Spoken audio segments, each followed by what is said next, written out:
Good morning, everyone, and thank you very much for joining us in our ongoing series on Speak Up for Justice. This is the second of what I hope to be multiple opportunities for us to engage virtually to discuss the importance of the rule of law in this country, the importance of the courts in our democracy, and the importance we have as a community to speak up and out when there's issues that are of concern to us. So thanks for joining us today. We have a remarkable panel of amazing speakers. The first is Judge McKeown, and Judge McKeown is a senior federal judge in the Ninth Circuit, though today she is coming to us live from Madrid, where she's teaching the subject of federal courts taking on the digital age. So it's appropriate that she's in Spain and doing this virtually with us today, digitally. So Judge McKeown is our first speaker, along with some other notable and remarkable lawyers from around the country. Jeff Jackson, who is the Attorney General of North Carolina.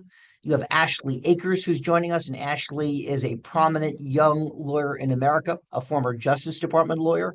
We have Rachel Cohen, and Rachel was a Harvard Law graduate who was a third-year lawyer at the Skadden law firm. And finally, Will Rollins, and Will is a former Justice Department lawyer as well. And so, Judge McKeown, it's all yours. Thank you. And it's a pleasure to be here. My role this morning is really to give some background on rule of law issues from an international point of view, and then talk about what we might learn from that. So recently, the Chief Justice said the rule of law is endangered, and he was not crying wolf. Now, after the fall of the Berlin Wall in 1989, there was a certain euphoria about the expansion of democracy and a certain euphoria about the rule of law in Europe and other places. And actually, the 1990s brought hundreds of American lawyers and judges to work with emerging democracies on everything from writing constitutions to law reform. And over these past 35 years, that work has expanded to include everything through training and programs on human trafficking, corruption, and of course, supporting judges in their efforts to maintain independence. But unfortunately, the last decade has brought a frost to this euphoria, and we are in what has been called a rule of law recession. Examples are disheartening. Let's take Guatemala, for example, where due to government crackdown, at least 45 judges, prosecutors, and human rights defenders have had to flee the country. Or we could take Turkey. The government jailed over 4,000 judges and prosecutors. Another example also out of Europe is Poland, where the executive and the legislature actually expanded de facto control over the judiciary. And it led to something pretty remarkable. It was called the March of 1,000 Robes. Polish judges, joined by their compatriots from across Europe, actually marched in protest. It is something that has rarely happened, but ultimately, through political and other changes, many of those maneuvers have been rolled back. So I could be here for the whole webinar talking about example after example. But let me just shift, because I think there are some lessons learned from these examples for us.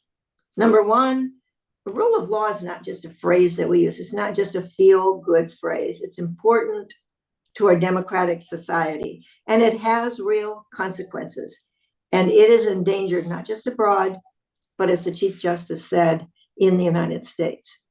Now, there's been enormous criticism of judges, everything from calling them frauds to really nutheads, crackheads, everything else, and evil. And of course, we're not here to win a popularity contest, but these words do matter. Impeachment is not the way to fight against a judicial decision that you're familiar with. In our system, in our rule of law system, appeal is the appropriate mechanism, but these calls for impeachment are really unprecedented. And, one of the consequences of all this has been an escalation of threats to the judges. And the marshals reported just a few days ago that threats are escalating year after year. And we all know about the very tragic incident of our sister and colleague, Esther Salas from New Jersey, whose son was shot by a disgruntled litigant. So we know that words matter. We know that what's perpetrated on the internet and elsewhere matters. And finally, I think that we have to say that these current attacks on our judicial system, which are unprecedented and have begun to look like those in other countries, which you never really thought we would see. It is this backsliding. And as many of you know, and we're glad to have lawyers, non-lawyers, citizens, and others on the webinar, judges are somewhat limited in what we can say and do ethically. But we need lawyers, citizens, and politicians to be out there standing up, standing tall, and standing for justice. That's remarkable. And I want to ask you just a couple of questions. A little bit of civics 101 that people watching may not know the answer. Some lawyers may not know the answer to this. Does a judge get to pick the cases that he or she gets to work on? No, in fact, that's really a great question, Paul, because it's really one of the fundamental precepts of our judicial independence. Those are assigned randomly. Judges don't get to cherry pick what they would like to rule on. And I think that this distance between the judges and the assignment of cases is part of what gives us a real credence with the public.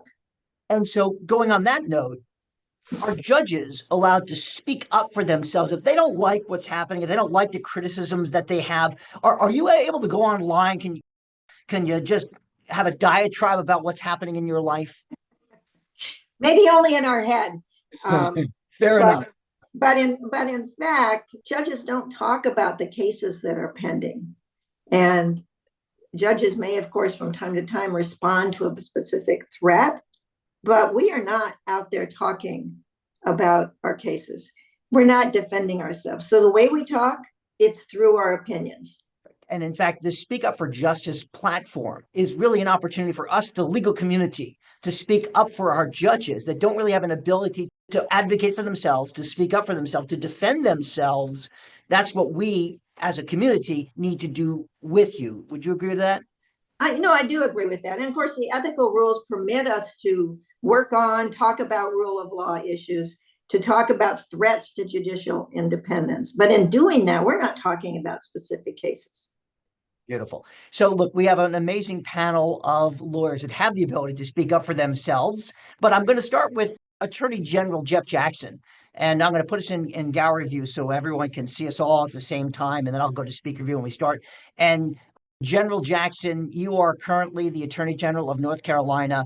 You've had a political role in your life, and now you're sitting as the Attorney General. So what I really like to start with is, what's the difference between being an advocate on the one hand and being the Attorney General of North Carolina on the other?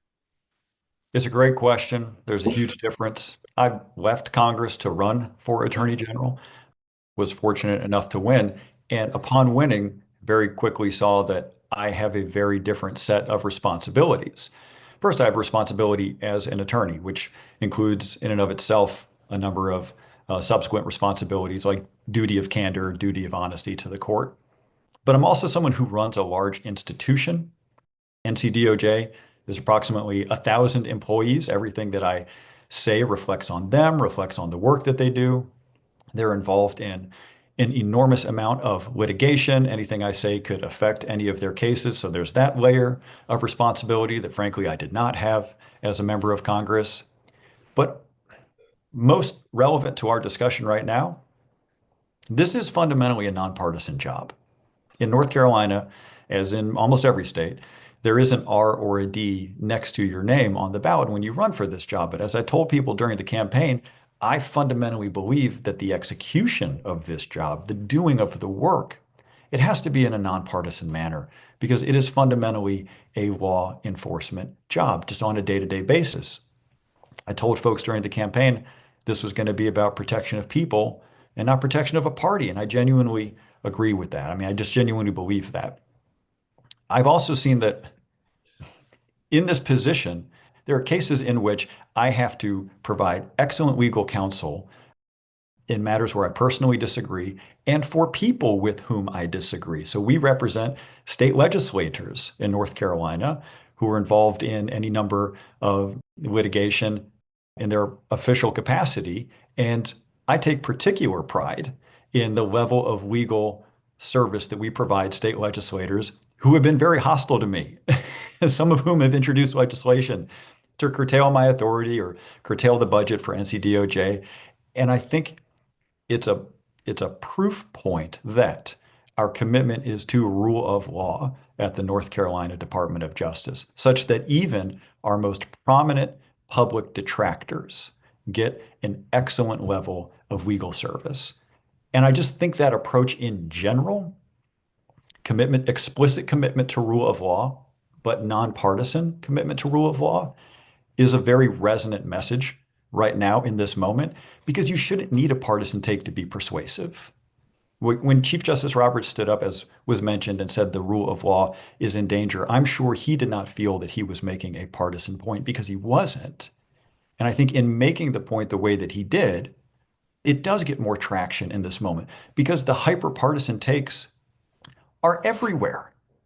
And why would I think that I could add to that oversupply of partisanship in a way that would move the needle in any way? It just wouldn't. What does break through in this moment is a non-hyperbolic, nonpartisan account of the actual situation that we are in. That gets people's attention because it's true.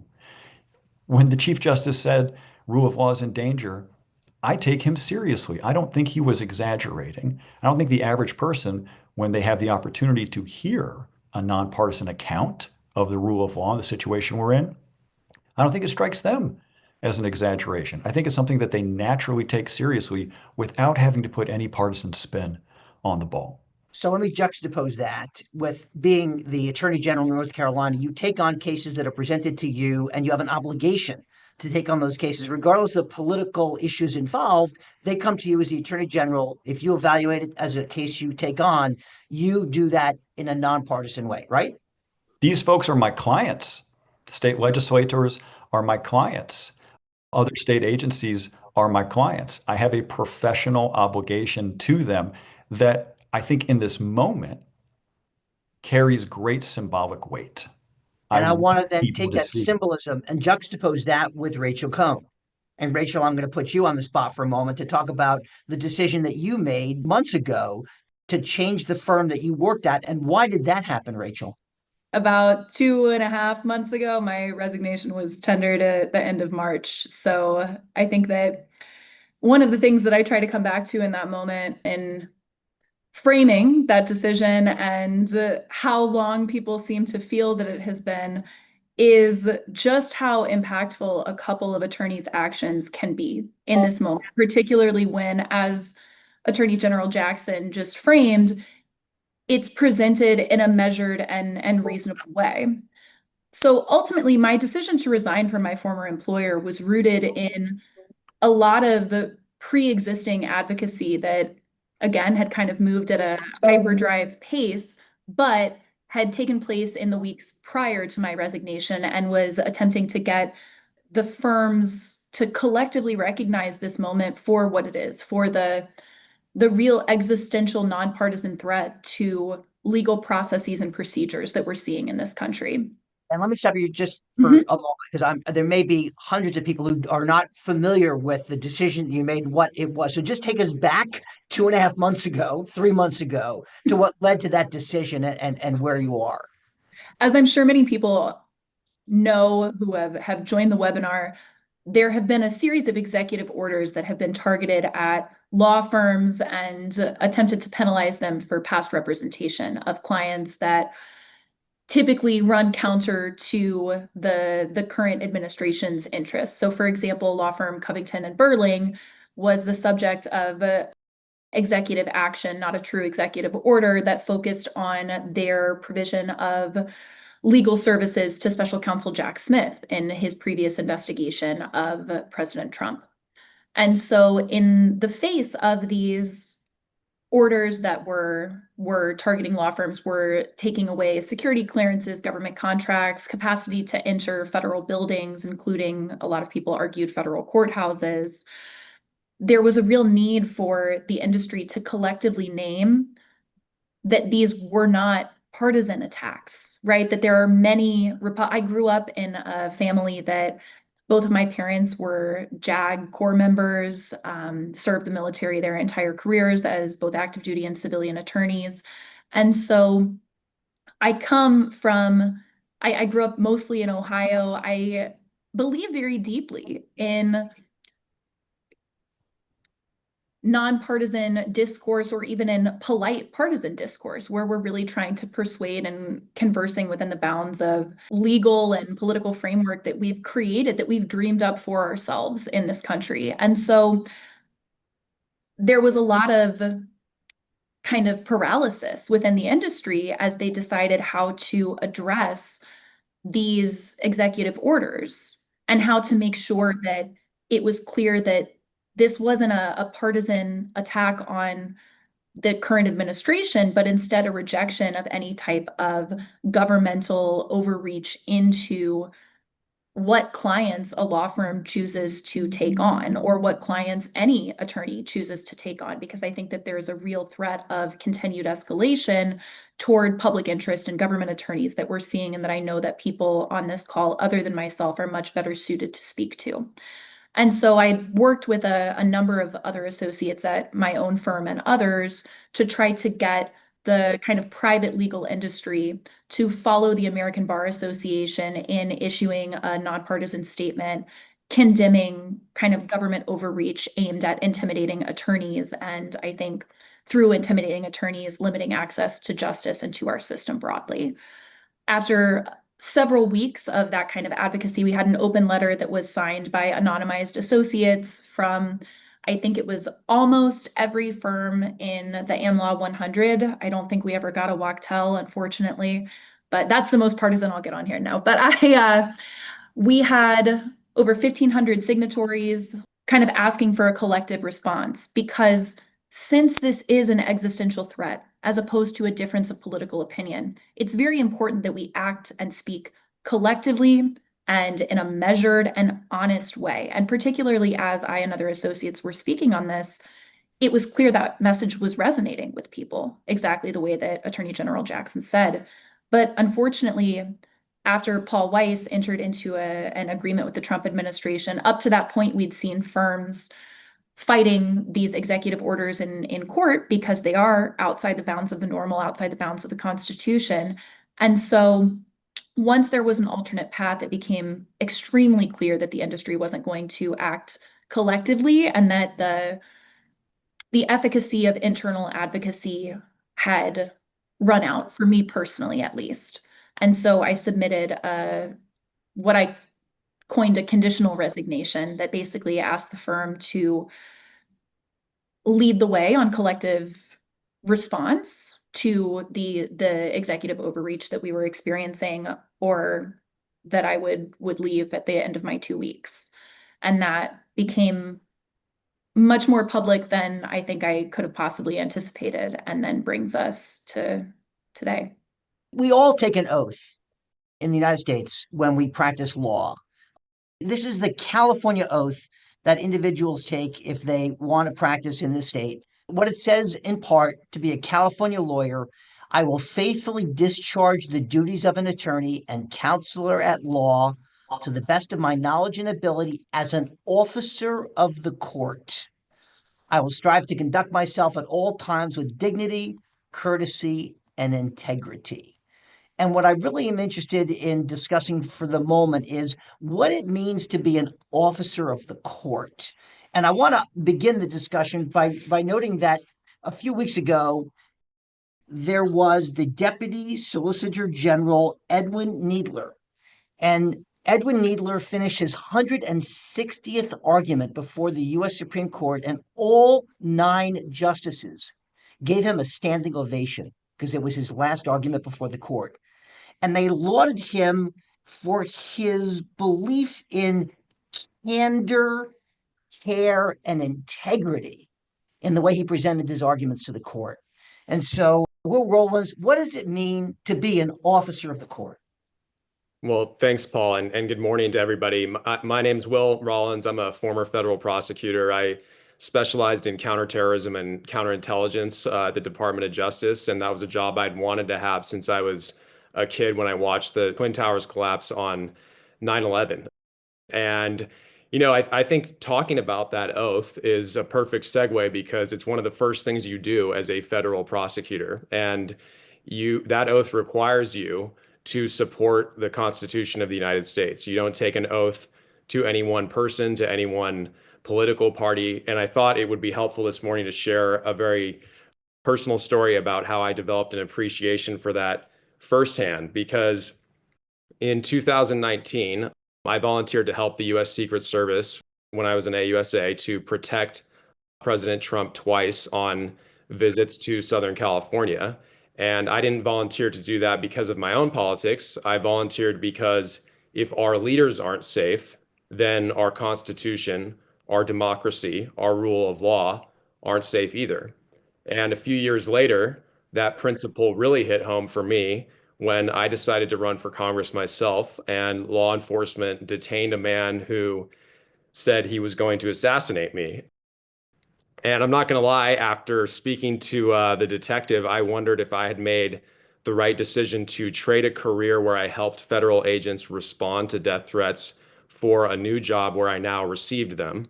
And for the first time in my life, I understood personally how fear can stifle speech, debate, and perhaps worst of all, the willingness to serve at all. The idea that you are putting yourself or people you love at risk just for speaking your mind, just for disagreeing, just for running for office, just for serving on the bench. And that is why attacks on Judge Esther Salas and her family, Congressman Steve Scalise, Congresswoman Gabby Giffords, and far too many others throughout our recent history are really attacks on all of us. They are attacks on the Constitution itself. And we as attorneys took an oath to stand against those attacks because America has to be a place where we have the freedom to disagree without fear, the freedom to make impartial decisions without fear. And that is what the oath means to me. And that is why I'm so proud to be standing with all of you today on this call. Fantastic. And thank you for that. And now, Ashley Akers, I want to turn to you a moment and ask you this question. We talk about the guardrails in this country and what happened. Well, could you just tell us what are those guardrails? Sure. I think one of the most important guardrails that is relevant to our conversation today is that of the court, right? And obviously, going back to Civics 101, we have three co-equal branches of government. And the third branch, the judiciary, is set in place to provide a guardrail to the other two. So when we talk about the rule of law and the importance of the rule of law, I think it's essential that we consider sort of the integrity of the courts and of judicial independence. And judicial independence is so important, and we should all care about it so much. It means that judges can decide cases based on law and based on facts, and not political pressure or financial influence or the fear of retaliation. And this independence that is not just a privilege of the judges, but it's a guarantee for all people that no matter how powerful an adversary may be, or no matter who you are in the country, you have the same access to justice as everyone else. And the courts are the ultimate check on that power. They protect every single one of us. They support and defend the Constitution by being apolitical and nonpartisan. And so, when we talk about the rule of law and the importance of courts, I think it's essential that everyone recognizes how much this impacts them and how we're all beneficiaries of the courts. And the courts have an immense responsibility and do a wonderful job at ensuring that there are guardrails and ensuring that our constitutional rights are adhered to. and that we all have the same rights under the rule of law. You, Ashley. I guess here's the question I'm going to ask you, General Jackson. What security do the federal judges have as they go about their day-to-day lives in terms of, do they have Secret Service protection taking care of them?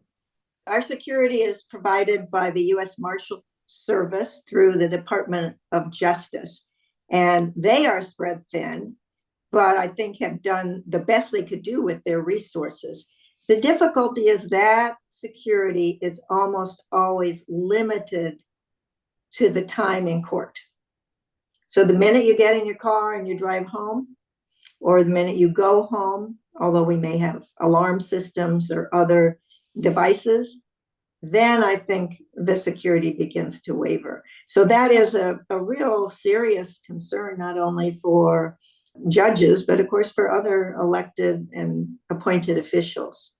This is obviously going to be an ongoing dialogue we all have together across the country about the importance of our judicial system, the critical role it plays in our democracy.